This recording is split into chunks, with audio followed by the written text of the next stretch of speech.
Olá, boa noite. Marcos Tavares. Vocês aqui, vamos nessa quinta-feira fria. Vamos realizar a entrevista com a Carolina, né? Terapeuta ocupacional. Então logo a Carol vai estar junto conosco para realizar essa entrevista. Falando um pouquinho sobre a contenção de paciente, né? Com um olhar diferenciado, um olhar mais humano, né? A Sara Nicole está mandando um olá. Olá, Sara, tudo bem? Seja bem-vinda. Um assunto tão importante para falar sobre contenção física, que não é algo fácil, né? E desmistificar, quebrar alguns paradigmas sobre o paciente, né? Há diversas formas que existe a questão. Pá, a Carolina está logo junto conosco aí. Deixa eu só.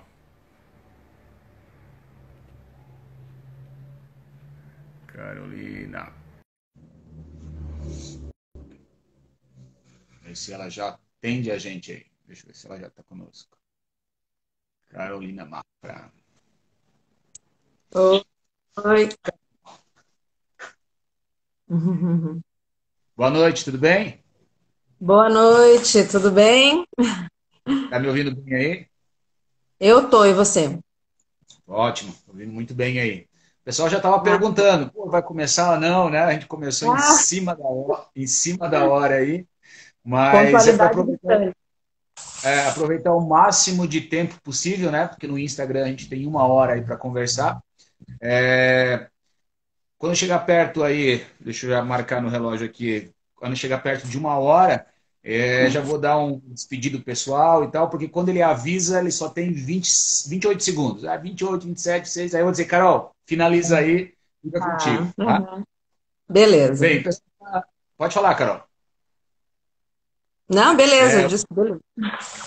o pessoal que está nos assistindo, muito obrigado por estar junto conosco. Agradeço aí já o tempo, né? E um tempo precioso hoje em dia. Tem várias pessoas fazendo lives aí falando de assuntos muito importantes. Esse é um assunto que eu acredito ser muito importante para quebrar alguns paradigmas entre a sociedade no geral, levar informação. Quando eu acabei conhecendo a realidade do pessoal da área da saúde, do quanto é difícil o trabalho no dia a dia, né? De cada paciente, cada especificidade, enfim, cada necessidade. E às vezes a sociedade não conhece, né? O, a, as necessidades, as prioridades, as informações, às vezes a questão do Estado, né, ou do governo, na falta de investimento, de treinamento, de aperfeiçoamento da equipe, de estruturação, como em diversos setores aí a gente vê essa carência, né? Então, dos objetivos que eu tinha até trabalhado com o pessoal do hospital quando a gente desenvolveu o curso era desenvolver uma cartilha ou falar mais nisso, aproveitar agora, né? Na época eu não falava tanto nas redes sociais, faz alguns anos, foi em 2012 por aí, mas hoje em dia já tem esse veículo aí. Então, eu agradeço a Carol, né, disponibilizado o tempo, para falar um pouco de um assunto que desta vez vai ser um pouco diferente, além da contenção física, né? De esse olhar mais humano. Né? Quais são, às vezes, esses parâmetros que levam um olhar mais humano dentro até de uma abordagem da equipe frente a um paciente em crise. Carol, fala um pouquinho da tua formação, do teu trabalho hoje, da tua experiência e vamos começar a falar um pouquinho sobre que é a primeira pergunta, né? Quais são os mitos e estigmas da pessoa com a deficiência e com o sofrimento psíquico? Por favor. Uhum. Bom, eu agradeço o convite, primeiramente, né? É muito bom falar desse assunto, porque é um tema de interesse público, né? Qualquer pessoa está sujeita a ter algum sofrimento psíquico e precisar de uma assistência especializada. Então, quanto mais a gente divulgar, melhor a pessoa vai ser atendida, né? Mais certeiro vai ser o atendimento, ela vai direto onde realmente precisa, né? Isso economiza tempo e sofrimento. Eu sou terapeuta ocupacional, né? Sou formada aqui em Joinville pela ACE, pela Associação Catarinense de Ensino. Eu tenho 13 anos de formação. Desses 13 anos, a grande maioria foi trabalhando com saúde mental, em CAPS, né? Com paciente psiquiátrico. grave, né, em sofrimento psíquico agudo, o CAPS é um serviço especializado para atender o momento da crise, né? Quando o paciente, quando o usuário, a gente usa muito o termo usuário, né? Então, quando esse usuário ele está instável, teoricamente ele não precisa mais do CAPS. Então, o CAPS é justamente o serviço que mais vai fazer contenção, que mais vai fazer manejo de crise, né? Então, por isso a importância desse assunto e do curso até que a gente fez contigo, né? É, eu trabalhei um pouquinho também com paciente deficiente físico, intelectual, quando eu trabalhei em clínica particular, bem no início da minha carreira. Então, também conheço um pouco dessa realidade. Trabalhei um pouquinho no Hospital São José também com paciente de trauma, AVC, e outros problemas clínicos daí na área hospitalar, né, o paciente internado. Mas a minha maior experiência, tanto de atuação quanto de estudo, é o paciente psiquiátrico mesmo, né. E falando daí Legal. do... Você ia falar alguma coisa? Pode falar. Daí a sua primeira pergunta, né? Qual é o estigma, né? Ele é gigante, né? E ele é centenário, assim, para mais até, né? É, a gente precisa fazer um resgate, um breve resgate histórico de por que esse estigma e essa segregação, né? O paciente psiquiátrico, ele sempre esteve à margem da sociedade, né? E eu vou falar muito do paciente psiquiátrico, mas muita coisa vai se aplicar também ao deficiente físico e ao deficiente intelectual, porque acho que o que vai mais mudar, na verdade, é o serviço de referência que essas pessoas procuram, né? Mas muito do estigma, do preconceito, tem a ver com todos esses personagens, todos esses atores, esses sofrimentos. O, o, o paciente psiquiátrico, ele vem de uma longa experiência de internação em manicômio. O tempo de existência de manicômio ainda é maior do que o tempo de existência dos CAPs, ou da política de humanização desse serviço, dessa assistência, né? Então, olha assim, né, se a gente for ver historicamente, eles ficaram muito mais tempo isolados da sociedade, presos no manicômio, como se fossem criminosos, como se tivessem culpa da sua condição, do que nesse modelo de tratamento que a gente oferece hoje, né? Que é o que daí veio o CAPS, que veio para substituir esses manicômios. E lá no manicômio não tinha só a pessoa com sofrimento psíquico, esquizofrênico ou bipolar, né? Tinha qualquer pessoa que fugisse da norma, né? Qualquer pessoa que fugisse do que a sociedade gostaria, né? Que fosse o ideal, que não incomodasse. Então, assim, pessoas com qualquer tipo de deficiência física, né, eram colocadas nos manicômios, mulheres que engravidavam de abusos sexuais, para esconder esses abusos, eram colocadas no manicômio, né, e eu não estou falando, caramba, né, eu estou falando de Brasil também. O Brasil viveu muito tempo isso, né, e por uma briga muito grande de muitos profissionais, veio então o que a gente conhece como reforma psiquiátrica. E por que eu falando, por que eu faço esse resgate? Porque isso explica um pouco da nossa dificuldade de lidar com o diferente, quando se trata de deficiência física, deficiência intelectual e sofrimento psíquico. O usuário de drogas acho que vai entrar nessa mesma linha, né? O usuário de substância psicoativa e de álcool, né? O usuário problemático, né? Porque tem muito usuário dessas substâncias que é completamente funcional e leva a sua vida e os prejuízos não são tão grandes, mas tem aquele que vai ter grandes prejuízos, né? Então, esse também vai precisar da assistência especializada, igualmente vai sofrer o preconceito, o estigma, que vem desde essa época do manicômio, né? Então, quando a gente fala de um grupo marginalizado, é porque é isso, viveu à margem da sociedade, né? Daquilo que fugia da norma.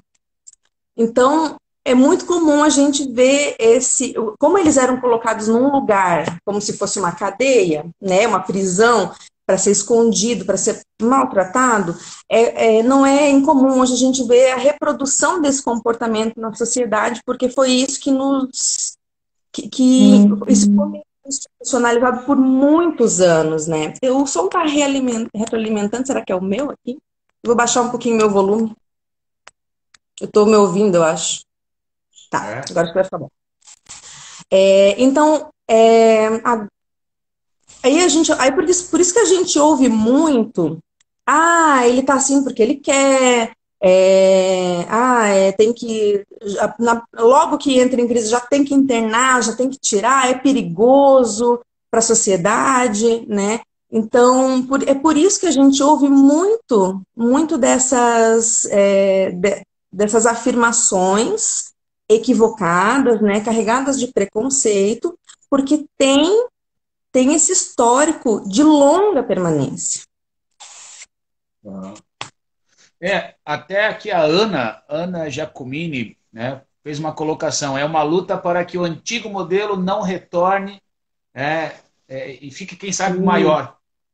Isso, Foi uma... porque o que precisou, né, Sensei, para que esse modelo fosse quebrado, precisou, ninguém chegou assim pedindo, por favor, gente, vamos fechar as portas dos manicômios, porque isso não é legal para as pessoas, né?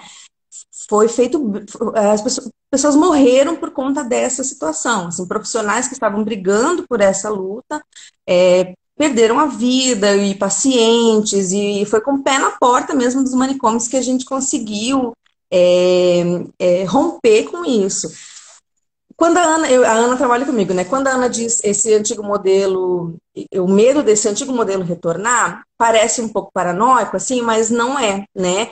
Quando a gente pensa nos investimentos financeiros que esse serviço exige, comparando ao tipo de usuário que esse modelo atende, essa combinação ela é muito frágil. O que eu quero dizer com isso? O serviço é extremamente caro para um usuário extremamente marginalizado, né? Então, assim, existe uma fragilidade, apesar da política pública da reforma psiquiátrica ser bastante consistente e provar o seu valor já há mais de 20 anos, é muito frágil ainda quando a gente pensa que o recurso público empregado nisso é bastante alto, né? Tanto recurso financeiro, assim, com profissionais, né? Quanto a estrutura física de um CAPS, né? Só que o valor que isso agrega na vida de cada um que pode acessar um CAPS é inestimável, né? Porque eu vou atender não só aquele usuário que sofre né, que tem esse sofrimento grave. Toda uma família e gerações dessa pessoa vão se beneficiar desse acompanhamento, né? E pode prevenir agravos, pode prevenir suicídios, pode prevenir que outros familiares adoeçam, inclusive, né? Então, o que a gente tem que botar na balança é esse ganho que se tem, que é subjetivo, né? Às vezes eu não vou conseguir trazer dados estatísticos do quanto melhora, porque é muito subjetivo. Eu estava até acessando aqui na tela o pessoal da AMI, né, grupos de mães, eu acredito que é lá de Uhum. Curitiba. Né? Ela fala assim que o grande preconceito ainda começa dentro de casa, né? Lembrando que muitos lares ainda são verdadeiros manicômios. Sim. Né? Existe Uhum. também falta de humanização por parte de alguns profissionais que atendem saúde mental. Agora você Exatamente. falando dessa questão dos manicômios, é que eu pelo menos não sou assim um garoto novo, né? Eu me lembro de umas novelas assim, mas que realmente quando queria se livrar de alguém fazia, botava no manicômio e esquecia, como se fosse um suma, né, da vida. Agora você Isso. falando, era verdade, assim, pô, parecia coisa de ficção, de novela, mas você falando assim, pô, se naquele tempo já se falava isso, né, e é Uhum. difícil, né, falar, porque quem não vive essa realidade não tem a mínima ideia do que se alguém está sofrendo, se alguém não está sofrendo, se a família tem suporte, se tem orientação de como o manejo no dia a dia, se aquilo às vezes é medicamento que falta, enfim, né? Acredito que deve ser Isso. um contexto da família que precisa de informação, né, de uma organização que oriente, que tenha estrutura médica, né, de próprios profissionais, seja o enfermeiro, psicólogos, terapeutas, do que pode ser feito no dia a dia, porque como você estava falando, às vezes a família quer mais se livrar daquele problema né, que acaba sendo é um manejo, é uma mudança no contexto social da família, alguém agora está Uhum. doente. Qualquer E, doença, até uma dor de barriga que incomoda, a pessoa fica na cama, a família se mobiliza para levar para o médico, ou medicamento, enfim. Agora imagine que alguém que precisa dessa atenção. E a Anne ali, o pessoal do grupo, estava falando, e é verdade, a gente às vezes vê noticiários de doentes mentais que eles estão acorrentados em casa porque a família às vezes não tem orientação e ela acredita que a melhor forma de proteger é acorrentando um ser humano na base da mesa, enfim, a gente já viu notícias e falando sobre isso. Né? eu concordo com eles, viu, Marcos? Porque hoje a gente briga também por uma mudança nas posturas. Hoje a gente não tem o manicômio como estrutura física, mas a gente tem posturas manicomiais, né? Quando eu não dou voz para essa pessoa, né? Que tem o sofrimento psíquico, eu coloco tudo dentro do diagnóstico. Ah, faz isso porque é esquizofrênico, faz isso porque é autista, faz isso porque não porque está sofrendo, não porque tem sentimentos, não porque ficou chateado, não, é tudo porque é aquele diagnóstico, isso já é uma postura manicomial, né? Tudo que a pessoa faz, então, gira em torno desse diagnóstico, desse transtorno, né? Então, eu concordo com o que eles falam, assim, isso está dentro das famílias, e muito mais grave, está dentro de algumas posturas profissionais, né? A família, eu penso que a gente precisa ir de uma forma muito generosa, auxiliá-los no entendimento disso, porque eles têm os dois grandes desafios, fora todo o resto.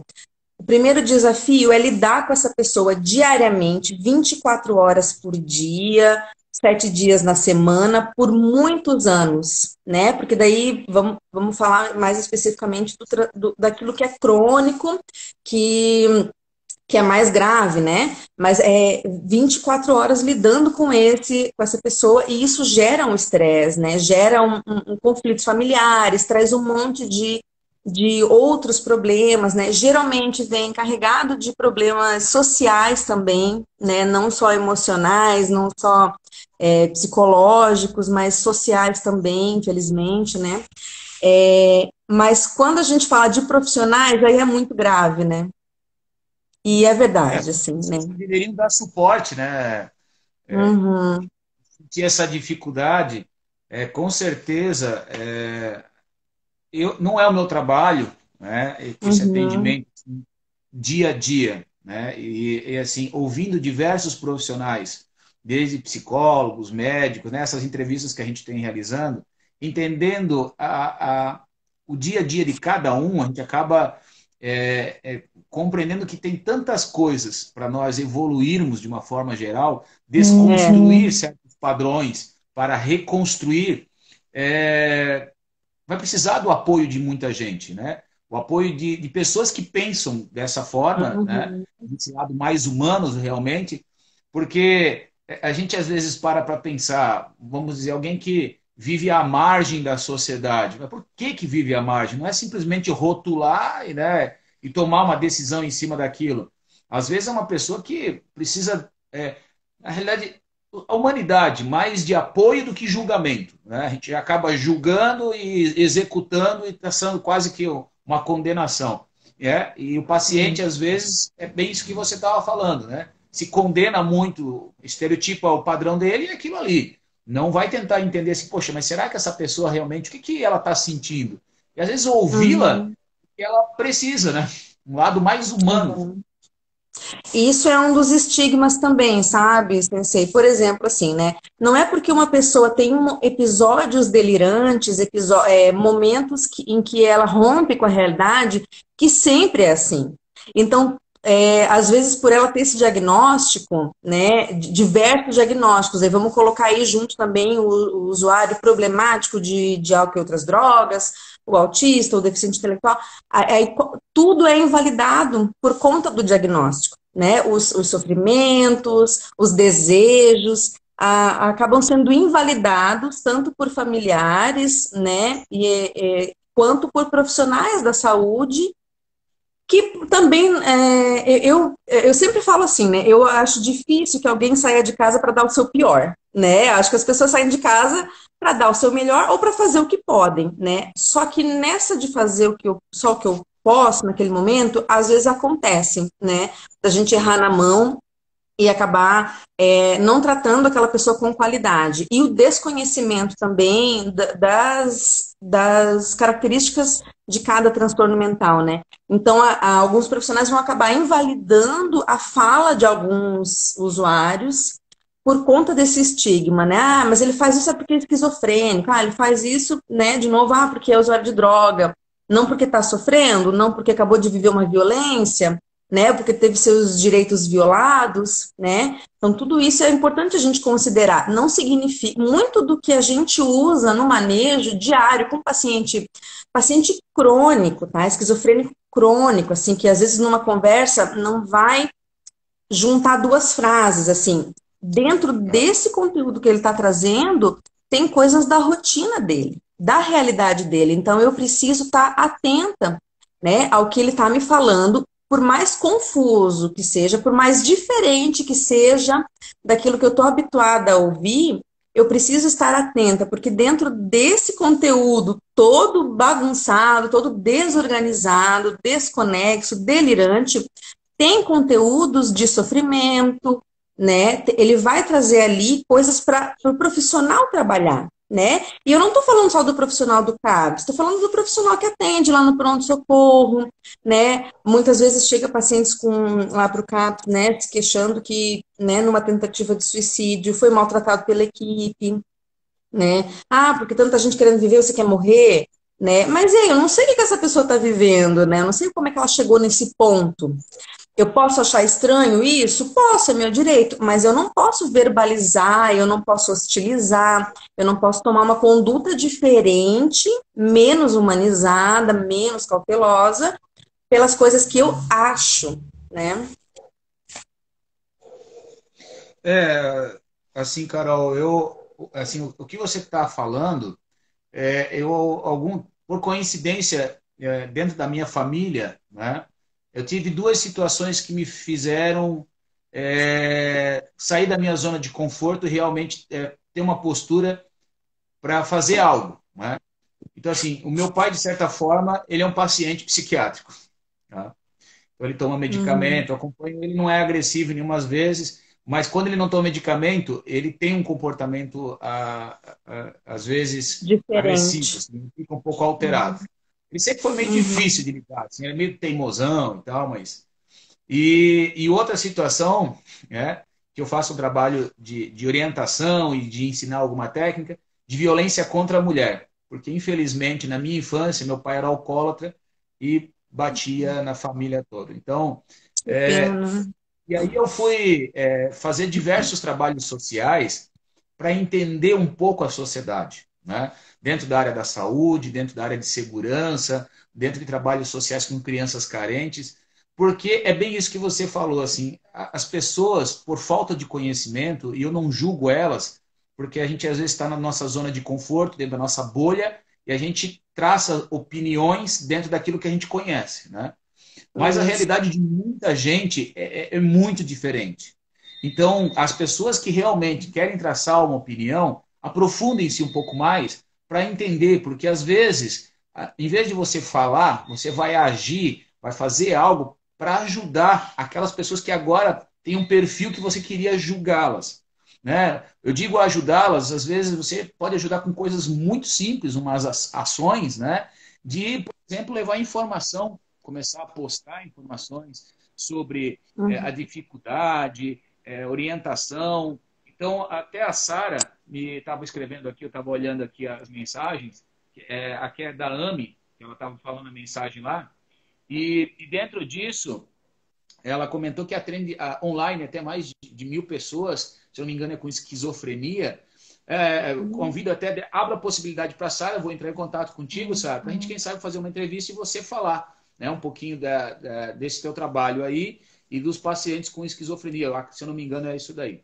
Então, assim, é muito importante estar falando isso para desmistificar certas coisas, para que a gente compreenda Porque, por exemplo, eu estava até verificando essas tentativas de suicídio e tal, e muita gente na contenção pensa simplesmente ir lá agarrar a pessoa, né? A gente fala assim, vamos trabalhar o manejo verbal, tentar entender, e eu tenho até alguns vídeos que eu comecei a postar de policiais, às vezes, que poderiam chegar um pouco mais truculentos, né? Como pensam a maioria das vezes, mas o cara foi na conversa e tal, a pessoa deixou. Na verdade, às vezes ela está sofrendo, como você falou, né? Ninguém sabe o que esse paciente está sofrendo, assim, a vida dele, as dificuldades, o problema. Às vezes faleceu alguém, uma perda muito grande, a pessoa está desorientada.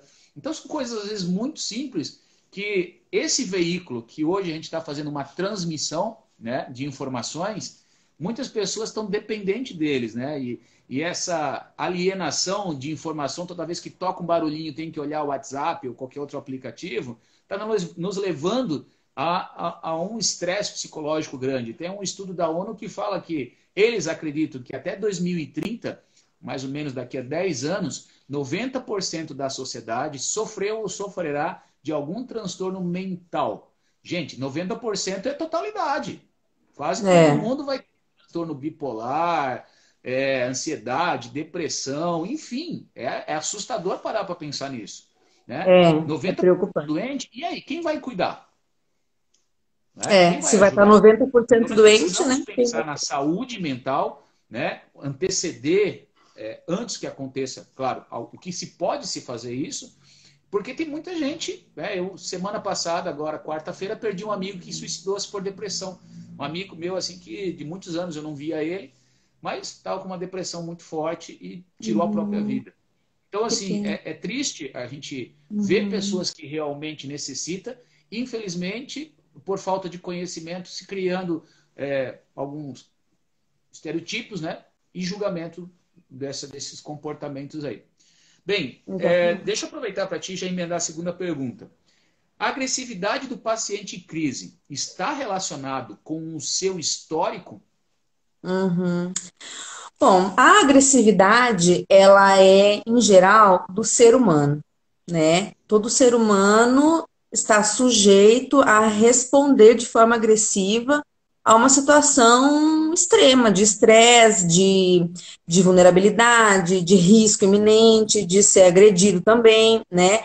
Então, a agressividade não está relacionada ao esquizofrênico, por exemplo, à pessoa com transtorno mental.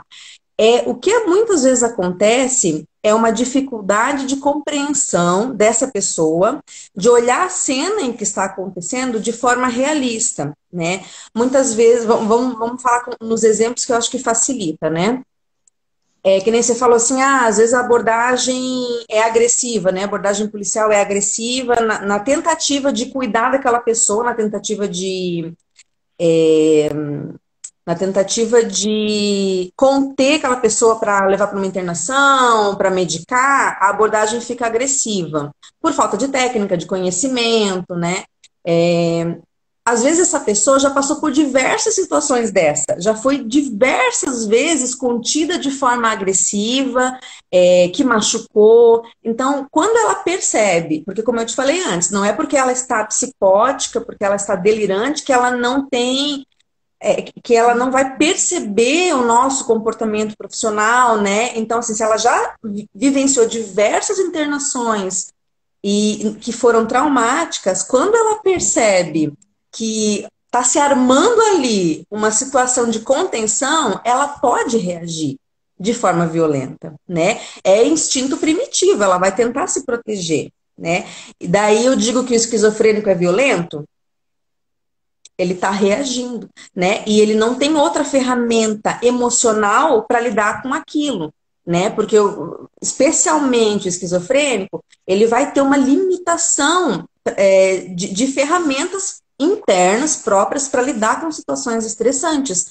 Por isso que entra em crise quando às vezes entra em crise por coisas muito simples da rotina, do dia a dia, mesmo em tratamento, porque não tem recurso interno para lidar com aquela situação estressante, né? Então, quando ele vê aquele circo se armando para que vão me pegar, e às vezes eu estou delirante, estou persecutório, estou achando que vão me machucar, que vão, sei lá, que vão implantar um chip na minha cabeça, né? Que é uma coisa comum, assim, que a gente ouve. Ah, que vão me matar, que vão me envenenar minha comida, ou que eu estou tentando proteger algum familiar e vão me tirar de cena, vão me internar.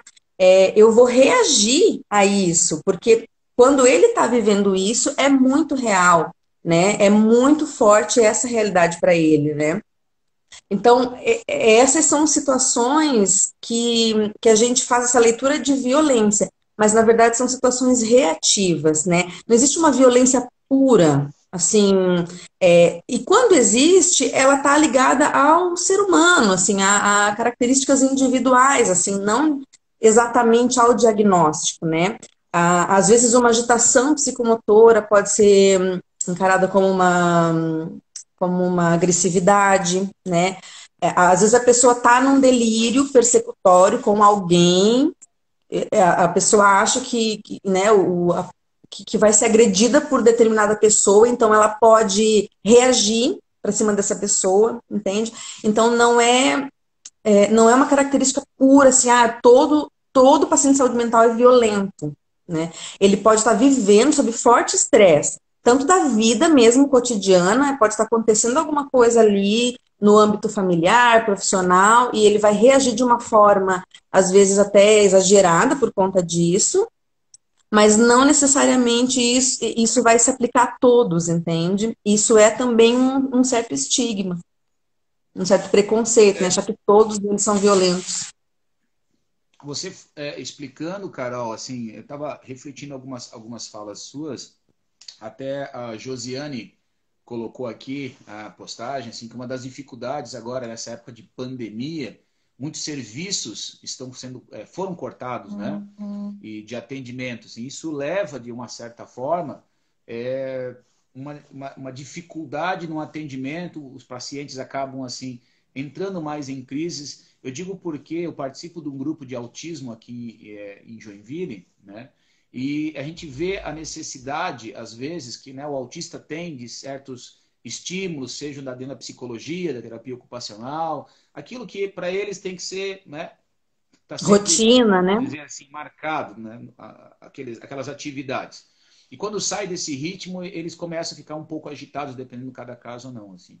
Então, assim, a dificuldade que os familiares estão sentindo neste momento. E me levantou um fator importante esses dias de pensar o seguinte: o quanto é difícil para uma mãe ou para um familiar pensar que esse paciente, por exemplo, venha pegar o Covid e Pois precise é. de um atendimento. Quem pega o Covid hoje acaba ficando separado, não pode ter muita gente, com certeza alguém da família vai ter que acompanhar. Essa pessoa da família vai estar exposta, eu não sei como é que são as regras agora de acompanhamento frente ao Covid, né?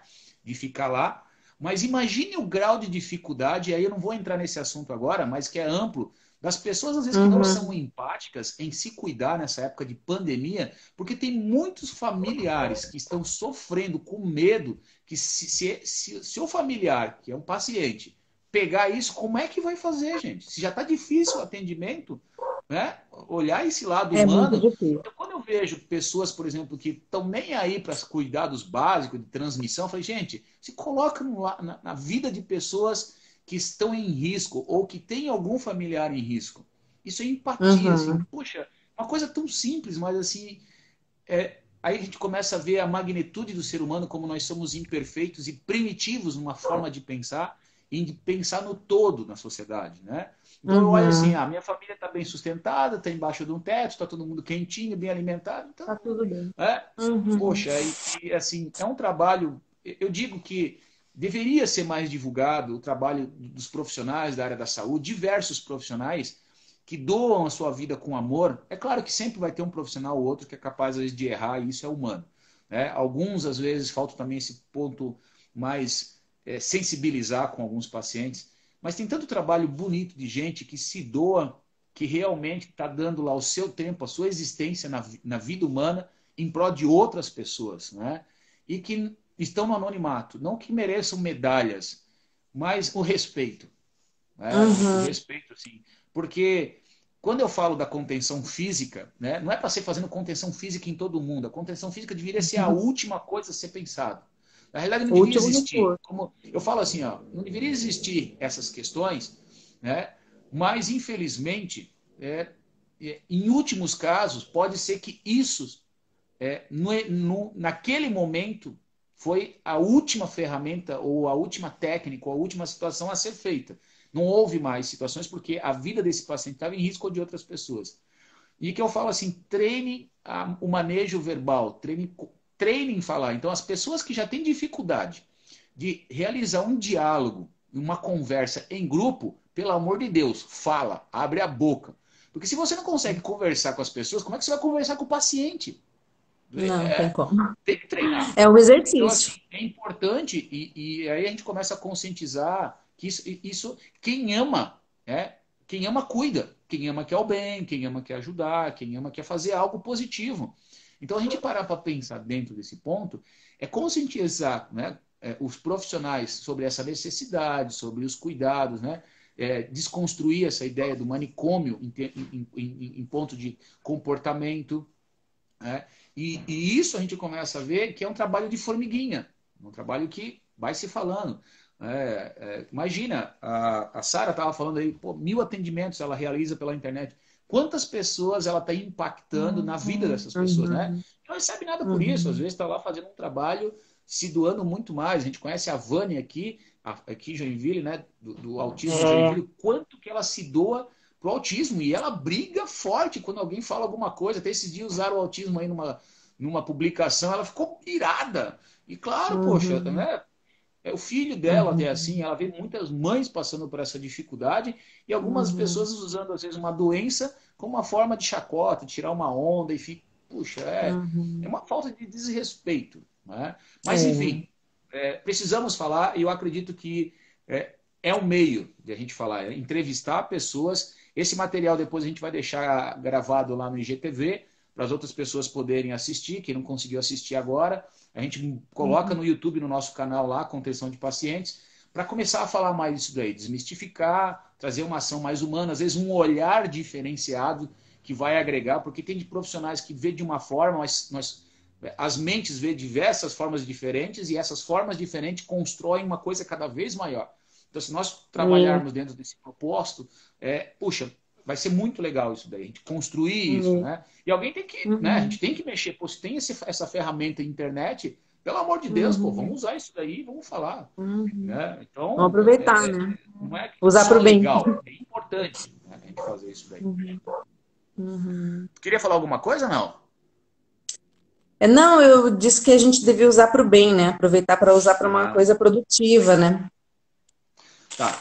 Diz para mim um pouquinho assim, ó. Existe diferença de contenção física realizada por uma equipe que já conhece o paciente e existe diferença de uma contenção física, né? A gente está falando da contenção quando chega no último momento, manejo verbal, entender o paciente, o histórico dele, isso é um dos fatores, porque você vai ver que às vezes uma conversa você trouxe o paciente para a realidade, não precisou fazer a contenção, se resolveu aquilo. Eu já dei cursos que às vezes o pessoal fala assim, agora o bicho vai pegar. Eu falei, que bicho vai pegar? Pelo amor de Deus, tira esse negócio da cabeça, pô, não tem nada que bicho vai pegar. Você vai fazer a contenção no a última bolachinha traquinas, sabe aquele pacotinho traquinas que a gente brinca, né? A última Uhum. bolachinha traquinas é a contenção. Tira esse negócio da cabeça. Mas às vezes algumas pessoas assim, né? Não, relaxa, não é por esse ponto. Então, como você estava falando antes, o paciente, quando ele sente que a equipe está se armando, ele tem um senso de defesa. Né? Você comentou sobre isso daí. Então, assim, depois eu vou entrar sobre isso, a importância da equipe toda estar preparada para não ter que parecer que vai dar um bote no paciente, que não é essa a ideia. Mas o paciente Não é. percebe quando todo mundo começa a olhar para o outro, né? Querer... Então, depois a gente vai falar também disso, da importância de todos na equipe, se necessário, né? A pessoa que, por exemplo, que é o interlocutor que vai falar, não precisa falar. Eles se olham e, através de uma palavra, de alguma coisa que dá o start para a equipe, dizem, não existiu mais situações que vai ter que ser necessário fazer a contenção. Né? Mas de não ter esse negócio de, vamos dizer, deixar o paciente mais agitado, né? E que É. piora a situação, que ele não estava violento e vai se tornar violento por causa não dele, por causa da equipe que estimulou ele. Então, antes disso, fala para a gente assim, qual é a diferença numa contenção física realizada por uma equipe que já tem esse conhecimento do paciente e de uma equipe que não conhece. Chegou uma outra equipe lá e foi abordar esse paciente. Uhum. Quando a gente conhece essa pessoa, esse usuário, esse paciente, a gente vai saber os recursos que a gente já gastou com ele, né? A gente vai saber o histórico desse usuário, a gente vai saber o que dói nele, né? Aonde a gente pode, por exemplo, assim, né? Se é um conflito com a família, a gente pode mostrar para ele que a gente vai ajudar a família dele também a entender ele, né? A ajudar ele. Então eu consigo uma gama maior de negociação com ele na hora ali do manejo verbal, né, para evitar que ele vá às vias de fato, né, que ele se machuque, que ele machuque alguém, que ele fuja, né, como muitos têm esse desejo de sair fugido, não voltar mais, né, no meio da crise ali. Então, durante o manejo verbal, quando você conhece esse usuário, quando você está acompanhando ele há um tempo, o manejo é melhor, né? O manejo fica mais próximo da realidade dele, né? Porque se eu começo a falar coisas que não fazem sentido para ele, ele não vai tocar nele, não vai impactar para ele aquilo, né? E uma coisa importante é o vínculo, né? Que a Esther acabou de colocar aqui, o vínculo ajuda muito. Quando a gente conhece o usuário, a gente vincula com ele, né? Ele vincula com a gente, vincula com o serviço. Então, muitas vezes, o usuário já está estável, já está trabalhando em outro lugar, aliás, já está se tratando em outro lugar, mas quando ele percebe que ele está piorando, ele vai procurar o serviço de referência. O que que isso mostra? Que ele confia naquela equipe, que ele confia naquele serviço, que de forma consciente ou não, aquele lugar vai ajudar ele. Então, isso já facilita o manejo. Isso ajuda, às vezes, na hora de se precisar conter. Ele sabe que aquela equipe não vai machucar ele, né? Às vezes, Sensei, a crise psicótica tá tão aguda que isso não acontece. Às vezes o paciente está lá há anos, né, em tratamento com aquele serviço, mas naquele momento não dá e a gente precisa usar daí da contenção física para uma contenção química. Mas muitas vezes dá certo o vínculo, né? Agora sim, não significa que uma equipe, por exemplo, de SAMU, uma equipe da UBS dele, do posto de saúde, ou uma equipe do consultório na rua, por exemplo, que atende muito morador de rua, né? Não significa que essa equipe que não tenha vínculo, que não tenha conhecimento da história desse usuário, não possa fazer um manejo adequado e uma contenção sem violência, uma contenção rápida, eficiente, né, quando precisar. Porque o vínculo ali ajuda, né, mas eu consigo fazer de uma forma que não vá agredir ninguém. Se eu tiver a técnica certa, se eu tiver preparado para isso, se eu tiver mais tranquilo que o usuário, né? Porque se eu ficar nervoso, se eu ficar agitado, se eu quiser fazer tudo correndo, não vai funcionar, né? Então, isso é uma coisa que a equipe precisa estar afinada. Às vezes, mais importante do que conhecer o usuário é a equipe ter estar afinada nessa situação. Se é um dia que eu não estou bem, que eu não vou poder ajudar, eu tenho que sair de cena. Se eu vou ficar nervosa, se vai mexer comigo emocionalmente, porque nós também temos as nossas emoções, a gente não pode desconsiderar isso do profissional, ele não é uma tábua, né? Não é nada de aço, assim. Então, naquele dia, se tem algum profissional ou que está machucado, ou que está adoecido, que está com problema, que ele sente que não vai contribuir para o processo, ele tem que sair de cena, né? Então a equipe tem que estar afinada nesse ponto. Se a equipe está afinada, está bem treinada, ela pode fazer uma contenção humanizada, ágil e sem machucar a pessoa, né? E aí, para isso, precisa de treinamento, né? Esse curso que você oferece, eu acho que se encaixa perfeitamente nessa necessidade dos serviços. Não é a gente não vai vender teu curso aqui, né, Marcos? Mas eu acho que é importante Não, não é falar objetivo, dos, mas a gente fala às não é vezes objetivo. porque essa Mas diferença, né? aonde que a gente vai buscar esse treinamento? Isso é importante, porque tem ali no papel o que fazer, o passo a passo, mas a realidade ela é muito diferente, né? Eu lembrei agora do pessoal do consultório na rua, né? Eles vão fazer no paralelepípedo. Eles vão fazer embaixo da marquise num dia de chuva, né? E como é que eu faço isso de forma adequada, né? O passo a passo teórico não fala disso, né? Vai falar de, vamos conter com tira de couro e lã de carneiro, né? Mas isso aí, na hora, não faz tanta diferença, né? Se eu tenho uma equipe especializada, treinada, preparada e afinada para isso, né? Então, qual que eu acho que é a grande diferença? Quando você conhece o usuário, às vezes, eu acho que na maioria das vezes não vai chegar a precisar da contenção. A gente vai poder manejar ele, barganhar um pouquinho mais, né? Agora, quando a equipe não conhece ligaram, o SAMU tem uma pessoa aqui em crise no meio da rua, é mais difícil porque dificilmente você vai vincular ali em 5 minutos, né? Você não sabe Uhum. até que ponto de agressividade aquela pessoa pode chegar, porque quando eu já conheço o usuário, às vezes não, ele não tem histórico de agressividade, ele nunca agrediu ninguém, ele é extremamente tranquilo, ele só está agitado. Isso facilita também para a equipe, dá um pouquinho mais de segurança, né? Às vezes, se ele for machucar alguém, porque ele está se defendendo, ou ele se agitou, mas não que ele vai investir contra a equipe. Isso, quando a equipe não conhece, não tem como ela saber, né? Se esse paciente já agrediu alguém numa situação dessa de crise, né? Qual é o histórico dele? Isso dificulta muito, isso a equipe precisa de mais treinamento, eu penso. Carol, assim, tá me ouvindo? Tô. Tá conseguindo?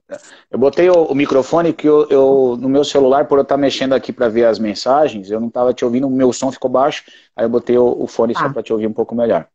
Essa é uma Uhum. dificuldade que dentro do curso de contenção a gente fala, né? Por exemplo, o protocolo, né? Quando você fez o curso, você até falou assim, pô, já tinha aprendido até o protocolo de 8 pessoas. Mas o que eu aprendi e o que eu vivenciei aqui foi muito diferente, né? E a gente fez, Uhum. o curso que vocês fizeram foi, eu acho que foi um dia ou uma tarde que a gente realizou, né?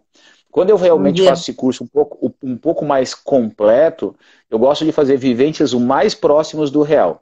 Porque, assim, curso de contenção no Brasil é raro. Eu sei, eu acho que de um em São Paulo.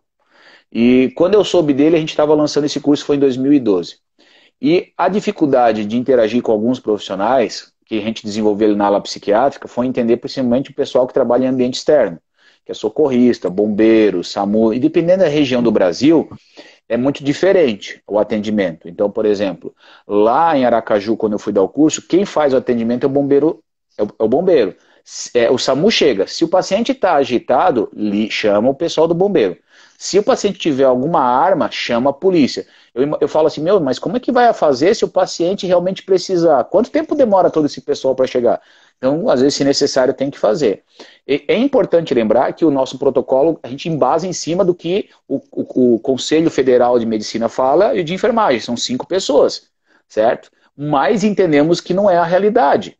Agora, sim, é claro que quando tem 4, 3, 2, vai ficar mais difícil. Então, assim, eu compreendo que não é nada fácil. Por isso que por mais que eu dê o curso, eu digo, evitem fazer a contenção física, porque ela é difícil. Imagine segurar alguém que não quer ser segurado. Pode ser uma pessoa de 1,60 m. É difícil, né? E a gente vivencia e vê o grau de dificuldade que é. Então, assim, quando falasse assim, quando a gente vai abordar um paciente que já tem, o grupo já conhece o histórico dele, é mais fácil porque eu já sei para onde que eu tenho que direcionar a conversa.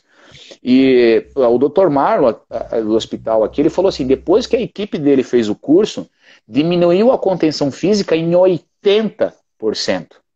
Por quê? Porque a equipe se sentia mais segura. Se precisasse, eles tinham conhecimento.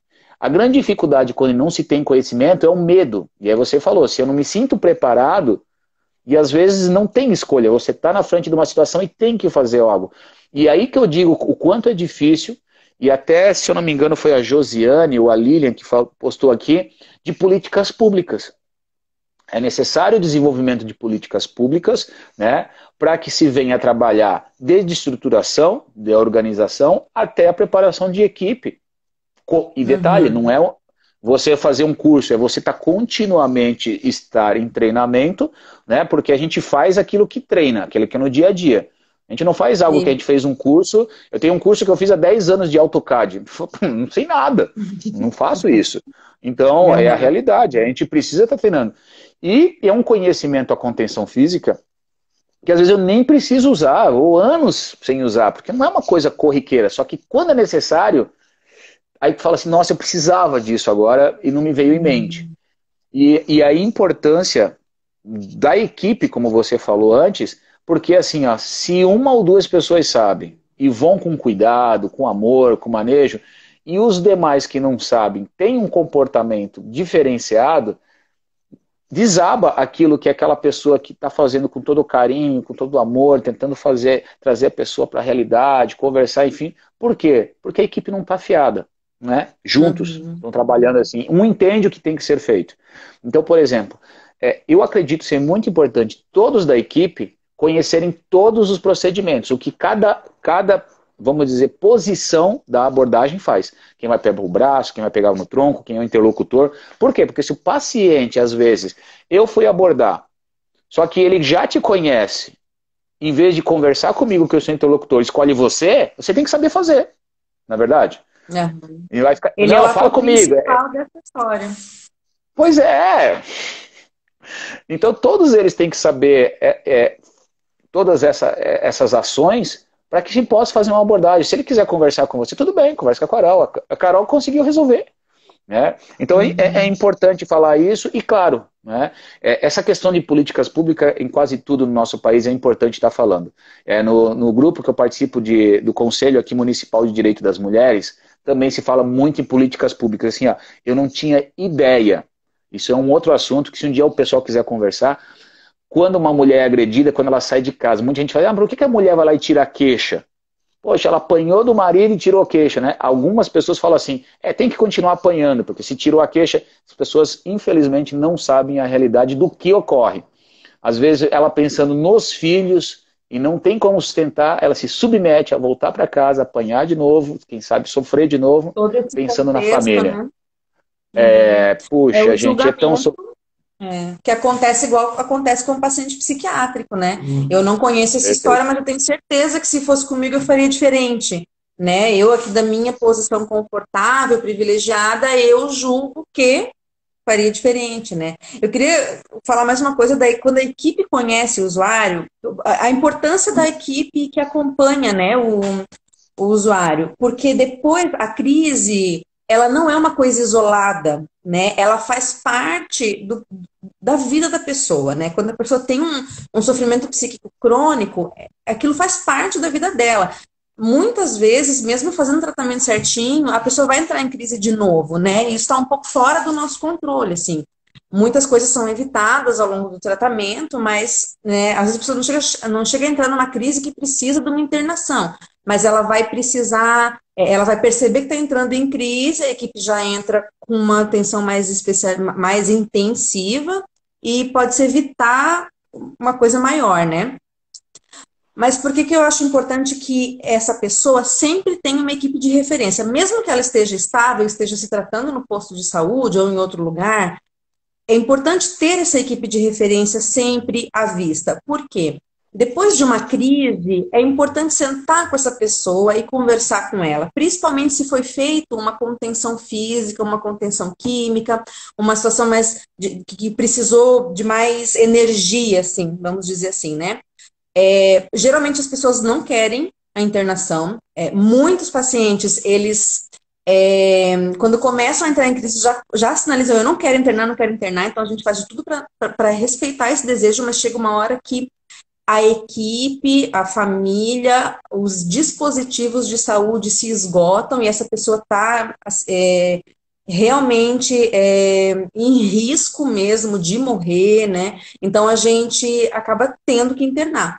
É importante, depois que a pessoa sai dessa crise e retorna para o serviço de referência, sentar com ela e conversar.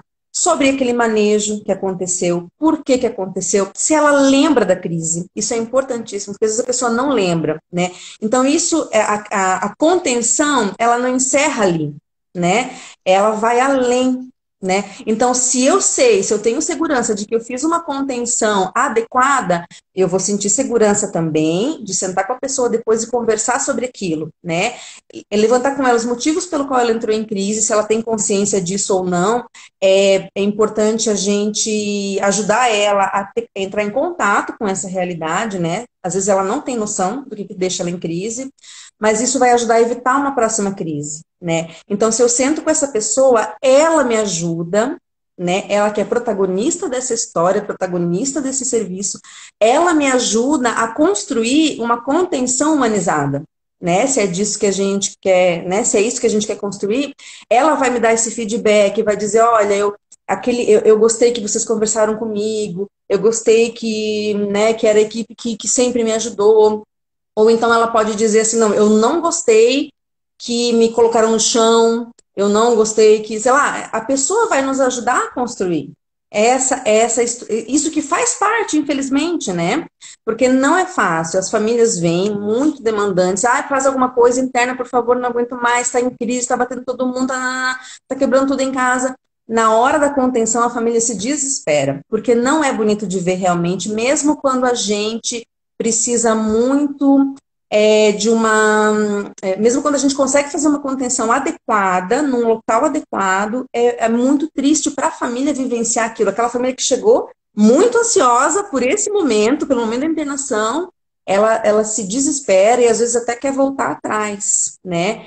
Então, depois é muito importante sentar com essa pessoa. Isso é um processo de educação em saúde, de psicoeducação. Isso vai ajudar a pessoa a se perceber quando ela está entrando em crise, que é o que a gente chama de pródromos, né, da crise, e isso vai ajudar ela a evitar uma próxima crise. Quando a pessoa não tem noção do que aconteceu, não lembra, a gente vai muito cuidadosamente pontuando com ela. Aconteceu isso, você se comportou dessa forma, você confia na gente? Vou te contar o que aconteceu, né? E aí tentar ajudar ela com muita cautela, com muito afeto, porque pode ser que surja aí um novo sofrimento, né? Porque às vezes é um mecanismo de defesa a gente não entrar em contato com o sofrimento que a gente está vivendo, né? Então a gente vai com muita cautela. O pessoal está falando assim, isso é o ideal, isso é o ideal. Isso acontece sempre? Não, né? Eu não vim aqui para vender nenhum serviço perfeito, né? Isso acontece toda vez? Não acontece toda vez. Eu vi o pessoal falando muito assim da saúde mental dos profissionais, né? A crise, ela é extremamente esgotante também para o profissional, né? É uma sensação de derrota, é uma sensação de que quase me machuquei, que me coloquei em risco também, né? Então, às vezes, voltar a falar disso é muito estressante, né? Mas é importante, a gente, nos CAPs, nos serviços de saúde mental, a gente tem essa autonomia, né? De melhorar os nossos processos de trabalho sem depender de grandes gestores, de grandes políticas públicas, de grandes investimentos. Então, é importante a gente, como profissional, criar uma estratégia para que a gente possa ter esse momento, né? Alguém vai conseguir fazer isso com esse usuário. Às vezes não é a equipe Perfeito. toda, mas alguém que está um pouquinho melhor naquele momento vai dar conta de fazer isso, né? E também não é imediatamente após a crise, né? Às vezes pode ser uma semana depois, às vezes ele fica 2 semanas internado, ou às vezes não interna, né? Mas ele faz uma medicação ali de contenção, né? E daqui a pouco ele está um pouquinho melhor e a gente senta para conversar. Porque às vezes, Sensei, o usuário, ele verbaliza muita coisa para a equipe que é agressiva na fala, assim, né? Ele vai se defender de alguma coisa que ele está vivendo, que não necessariamente foi a equipe que fez, né? Alguma coisa na cabeça dele ou na vida dele. E a gente precisa lembrar, enquanto profissional de saúde mental, que não é pessoal, que ele não está nos agredindo de verdade, assim, né? Isso é muito difícil. Principalmente se a equipe não estiver saudável e coesa, né? Teve gente que colocou isso, né? Que é importante trabalhar a equipe, a saúde mental da equipe também, para que a equipe consiga fazer isso. Agora, cara, eu vou dizer uma coisa, tá? Se você que está nos ouvindo não consegue ouvir um xingamento sem retrucar, imagine a contenção física, tá? Eu vou dizer isso porque não é fácil. Carol, apareceu os 28 segundos, estamos encerrando. Tava maravilhoso, foi muito rápido. Mas viemos numa outra oportunidade. Quem estava nos assistindo, um beijão, muito obrigado. Carol, finaliza aí a nossa live. Tchau. Tá, então um abraço a todos. E aí, Sara, eu vou te convidar, hein, para a próxima. Tá logo? Um abração a todos, fiquem com Deus. Tchau, tchau. Tchau.